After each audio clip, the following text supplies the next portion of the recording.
So the Buffalo Bills lose this past week to the Houston Texans. Obviously, the way that they lost is a topic that we're not going to get to here on this show with how McDermott sort of went about the final drive of that game, still allowing the Houston Texans to get into field goal range, losing by 3.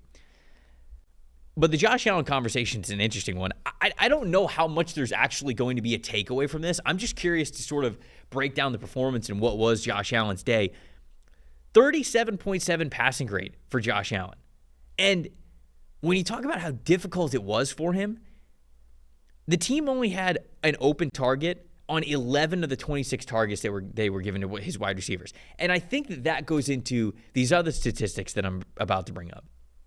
Josh Allen under pressure. He had 15 dropbacks under pressure against the Houston Texans, 13 passing attempts under pressure, 0 completions.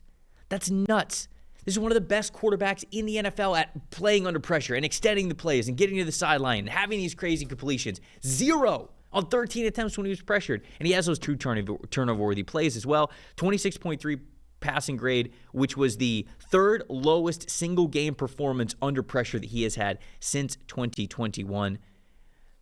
Seth, I want to hear what you have to say about this, but it feels like, especially with the low open target percentage, that with Khalil Shakir not in this lineup, he just didn't trust his receivers. And it felt like he was a little off here and there. They didn't have that chemistry, and he just did not trust those dudes specifically when he was under pressure. What did you think? I think so. Something we talked about a few weeks ago when we were going crazy about this Bills offense and how good it was.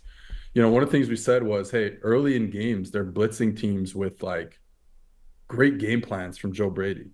Like they're coming out and they're using the defense's kind of strengths against them. They know what the defense is going to be in. They're calling plays that are perfect for those situations. And you get up to a lead, and then there's kind of a snowball effect. What you've seen the last 2 weeks, and especially this week against Houston, is they're trying to do the same stuff. So if you watch the first 5-6 passes, 2 or 3 drives of this game, you see a lot of quote unquote designer concepts where they're like really double moves, really trying to free up one guy, and that guy's not getting freed up. Now they did get Mac Hollins deep, and there's a miss there on a double move. That was a really nice play call. But for the most part, like these guys aren't getting separation. And then you're starting to get into a situation where you're under pressure a lot. So I think it's a different under pressure than like a Derek Carr where there was a quick pressure because, the offensive line wasn't very good. I don't think the offensive line was that. I mean, they allowed some pressure, but I don't think it was like that bad. It was more like, hey, I have to hold on to this football because the receivers aren't open at the end of my drop back, and then I have to go make a play. Now, Josh Allen will make those plays more likely than not. This is probably an aberration. I would assume, given what we've seen in the career of Josh Allen. Right. But it was bad, right? Like all of a sudden, like the accuracy when he's moving out of the pocket, when he's under pressure, was not the accuracy, the arm strength that we normally see with Josh Allen. So that was a little concerning. It is a good defense. There's some good players on this defense when it comes to the Houston Texans. But I think at the end of the day, this is like you said, the open targets are not there unless they're really schemed up or Josh Allen is putting the ball in a great spot without Khalil Shakir, who probably goes underrated in this league. You had like the one Keon Coleman play where he catches a ball on the sideline and then turns and runs for another 40 yards or whatever for a touchdown. But you're not getting consistency out of that. You're not getting consistency out of Dalton Kincaid. Those are your top picks at receiver, at pass catcher the last 2 years. And so it's like eventually they were going to have some bad games against defenses that kind of play in a similar type of way in Houston and Baltimore, especially compared to when we saw them on Monday night against the Jacksonville team that's completely different structurally. So this was always going to be a chance that this was going to be an issue. I certainly didn't expect it because I thought Josh Allen would just be amazing every game. I think Josh Allen's going to be amazing every game, but certainly not the case. And think they'll figure it out.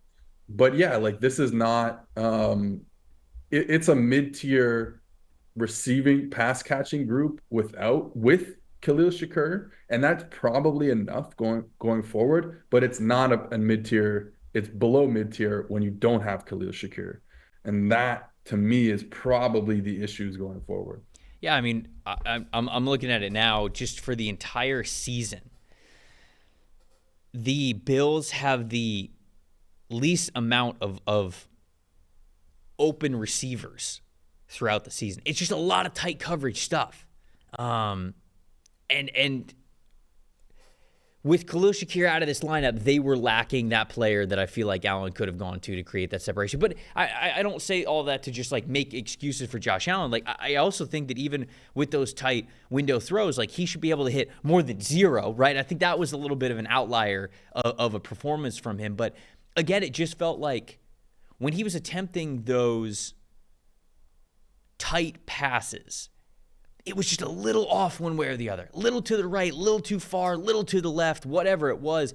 And he just didn't have that elite chemistry with one of those wide receivers that was not Khalil Shakir yet. So it's something where, yeah, they draft Keon Coleman early last year. Yeah, they're hoping that Dalton Kincaid emerges in an even bigger way moving forward.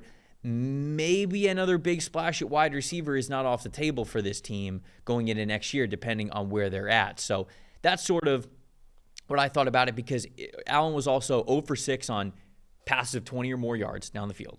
He was 1 for 14 on passes of just 10 yards or more. So it wasn't even the under pressure stuff. It was just a crazy off day for basically the entire Bills passing offense. And it's hard to have too many definitive takeaways from this one, but it's just, I think that you're right. I think it's one of those situations where the offense needed somebody to show up and they weren't able to, and Josh Allen just wasn't able to be superhuman there. But I don't know. Do you think they have enough at receiver? Like if Khalil Shakir comes back into this, do you think they have enough, or do you think they are still sorely missing a Stephon Diggs type of a player? And I know that might be a duh, because Stephon Diggs is one of the best wide receivers in the NFL, but like a player that is that caliber of a separation artist, do you think that guy's on the team or not?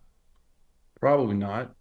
And I look at some of these throws that ended up going to like Mac Hollins, for example, that probably were, designed in other weeks to go to Shakir. And like something we talked about 2 weeks ago or 3 weeks ago was this offense is very like what I call, well, not just me, but what we'd call a pure progression offense. So he's going to start on one side of the field and he's going to move his eyes to routes. If he doesn't like the routes, let's say on the left, he's going to move his eyes back to the right, and those routes are going to come into his vision. And he's hit Khalil on a ton of those routes this season. Now you have Mac Hollins running those routes, and they're just like the connection wasn't there. And some of that's on Allen for sure. Like there were some low throws and stuff, and whatever issues there were with his accuracy and stuff, like you said, I mean, it wasn't good. I would expect, given who he is, like I'll expect him to figure this out. But a lot of those type of plays that were going to Khalil Shakir, and like I'm not trying to put this whole thing on Shakir, but at the same time, he is their best receiver, pass catcher, period. And it does seem like it's by some distance, right? Like I don't think I'm alone in saying that. So when you have that, and then you have, besides the fact that plays that he can make you over the middle of the field, which they were severely lacking in this game, is he can make a screen catch go for extra yardage. He can make those kind of short passes go for extra yardage too. And you take that out, and everything is a little off for Josh Allen, like you talked about, and this whole thing collapses. The whole thing collapses. I'm still shocked. I didn't think it would collapse that much, because again, he's such a good quarterback. But that seems like what's happened. I'll still like say that he will still be in the MVP race. Oh, of course. Yeah. But for sure, it's interesting. That's all I'll say. It's interesting. I got to think that just like we have over the last couple of years, anytime that Josh Allen has had like a crazy low performance like this, it will be an outlier when we look back at it. And so this is less of a Josh Allen thing. I know there's a quarterback conversation, so we were talking about Josh Allen. To me, it's less about Josh Allen himself and more about the chemistry with his receivers, to where if you were going to have a lot of tight coverage stuff, it's just got to be A1, and this past week it wasn't A1. And all that to say, obviously, they had a chance to win the game, right? They don't collapse there in the last minute of the game, and you're probably going to overtime. Maybe they end up winning this game, and we look at it and we go, wow, Josh Allen, look at him. He can win ugly as well. So I think that I'm not saying that it was terrible, but I do think that there is something to not having Khalil Shakir in this game and how the passing game looked because of it. So I think that that's just a little bit of a takeaway that we can monitor moving forward.